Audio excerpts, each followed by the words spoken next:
नमस्कार विद्यार्थ्यांनो, आपला आजचा मॅथ्सचा पिरियड. आपला कोणता चॅप्टर चालू आहे? इंडायसेस म्हणजेच घातांक.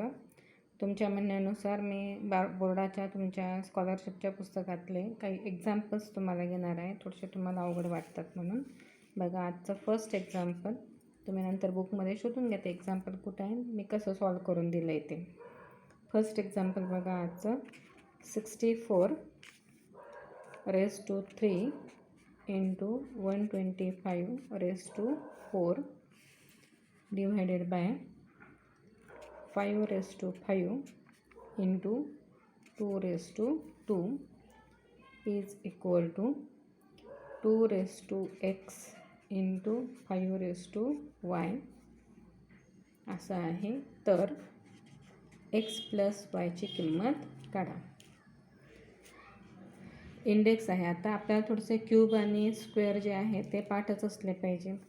64 raised to 3 आहे, पण हा 64 आणि इथं किती आहे? 2 raised to x आहे. म्हणजे आपल्याला काय करायचं आहे? ह्या 64ला 2च्या फॉर्ममध्ये आणायचं आहे, की जेणेकरून बेस 2 असेल आणि वरती इंडेक्स काहीतरी असेल. आता हा 64 म्हणजे किती आहे? 2 raised to किती म्हणजे 64 बघा बरं. या 64ची फोड आपण कशा रीतीने करू शकतो? 64 म्हणजेच आपण असं लिहू शकतो 2 into 2 into 2 into 2 into 2. बघा बरं, 2 दुने 4, 4 दुने 8, 8 दुने 16, 16 दुने 32 आणि 32 दुने किती होतात? 64 raised to 3 into हा 125 आहे, इथं 5 आहे म्हणून 125चं बेस 5 येईल, याप्रमाणे त्याची फोड करायची. 5 into 5 into 5 into 5. बघा बरं, 5 5 25, 25 5 125 बस झाले. हे पुढच्या 5ची गरज नाही. आणि रेस्ट टू किती आहे? 4 आहे.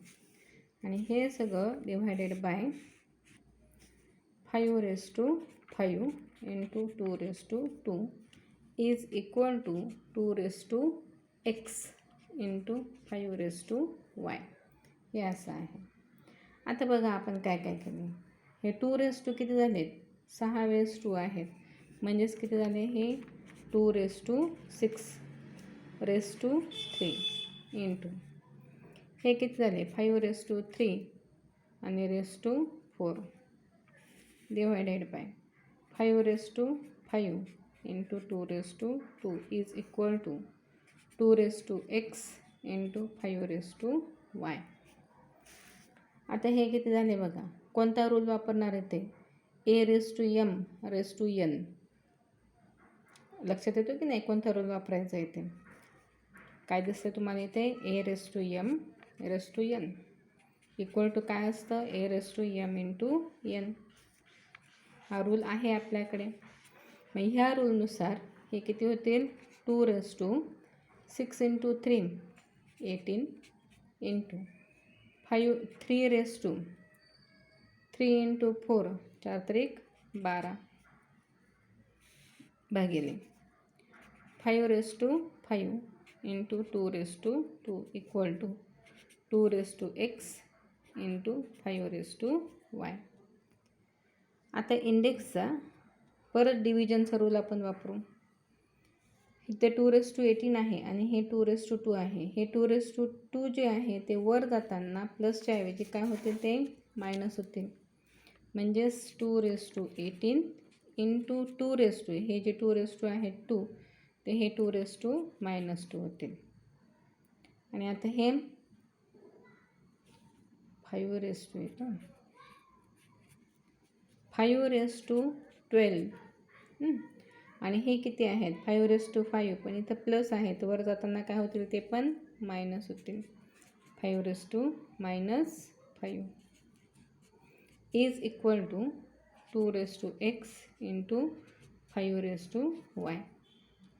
जे आहे RHS जे आहे ती जशीच्या तशीच. मग आता हे किती होतात? बेस सेम आहे.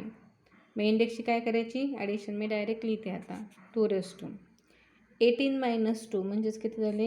16 into 5 raised to 12 minus 5 म्हणजेच किती झाले? 7 is equal to 2 raised to x into 5 raised to y. आता कम्पेअर करा बरं. इथे 216 आहे तर 2x आहे. तर आपण कम्पेअर जर केलं, आपण कम्पेअर जर केलं तर काय होतं आहे, हे x is equal to 16 and 5⁻7 आणि 5⁻y आहे. म्हणजेच y इज इक्वल टू किती झाले, हे 7 झाले. दॅट इज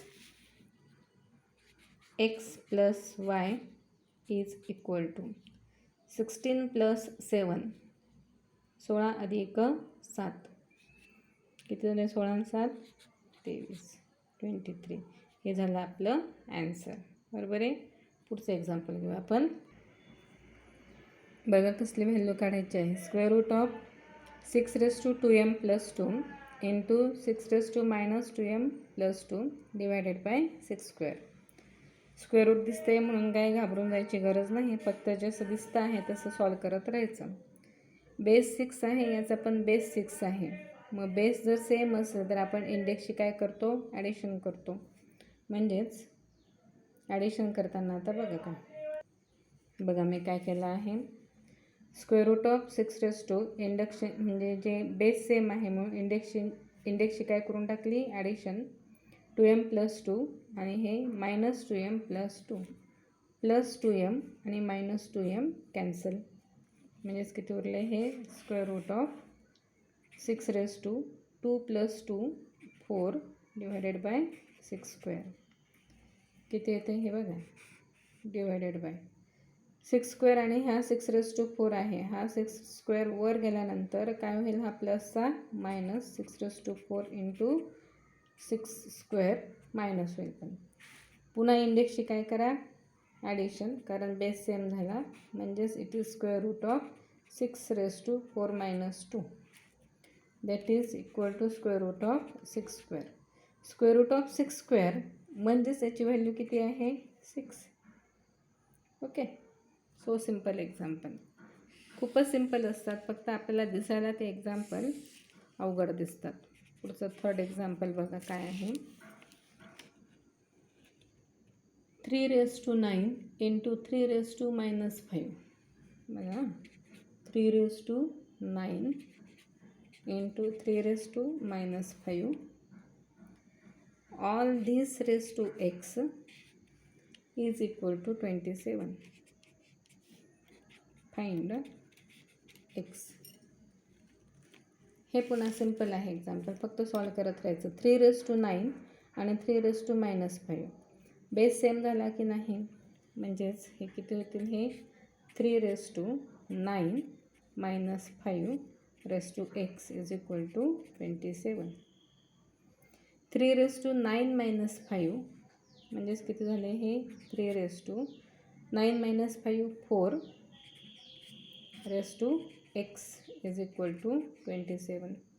आता हे इथं बेस 3 आहे आणि इथं बेस 27 आहे. मग आपण काय करूया, हा पण बेस 3 येईल अशा त्याची ॲडजस्टमेंट करूया. म्हणजेच हे किती झाले, 3⁻4 into x 4x is equal to, आणि हे 27 जे आहे 27 म्हणजेच किती आहे, 3चा क्यूब आहे. आता हे दोन्ही बेस सेम झाले की नाही, मग बेस जर सेम असते तर त्यांची इंडेक्स पण सेम असतात. म्हणजेच from this we can write 4x is equal to 3.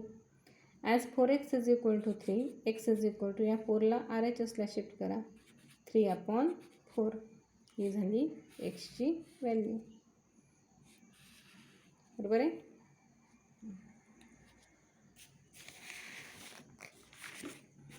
बघा बरं पुढचं एक्झाम्पल नंबर 4. आता काही एक्झाम्पल जे असतात ते थोडंसं आपल्याला मेथड नसते त्यांची, आपल्याला थोडंसं डोकं लावावं लागतं. 13 is equal to 2⁻x plus 2⁻y plus 2⁻z. Find the value of किंवा x plus y plus z is equal to किती. आता हे एक जे एक्झाम्पल आहे याला कुठली अशी स्पेसिफिक अशी मेथड नाही. 13 म्हणजे किती आहे, 13. 13ची बेरीज करायची आपल्याला. कोणत्या अंकांची मिळून की दोनाच्या पटीमध्ये आहेत असे कोणकोणते नंबर आहेत की ज्यांची बेरीज ही 13 आहे. आपण थोडासा जर विचार केला तर 2⁻0 म्हणजे किती 1 प्लस 2⁻2 म्हणजेच किती 4 1 + 4 5 13तनं 5 गेले किती उरलेत 8 8 म्हणजे 2च्या पटीमध्ये कितव्या नंबरला आहे 3 पट 2ची 3 पट म्हणजेच किती आहे 8 आहे म्हणजे आपण याला 2⁻3 असं म्हणू शकतो. बघा बरं म्हणजेच हे किती 2⁻0 म्हणजेच 1 प्लस 2⁻2 म्हणजेच 4 आणि 2⁻3 म्हणजेच किती 8 = 13 आहे की नाही. म्हणजे आता याच्यावरून x किती आला 0, y = 2 आणि z = 3. म्हणजेच तुम्हाला x + y + z याची व्हॅल्यू किती मिळेल. xची व्हॅल्यू 0 प्लस yची व्हॅल्यू 2 प्लस झेडची व्हॅल्यू 3. म्हणजेच किती आलं हे x + y + z = 5 ही झाली याची व्हॅल्यू. ओके.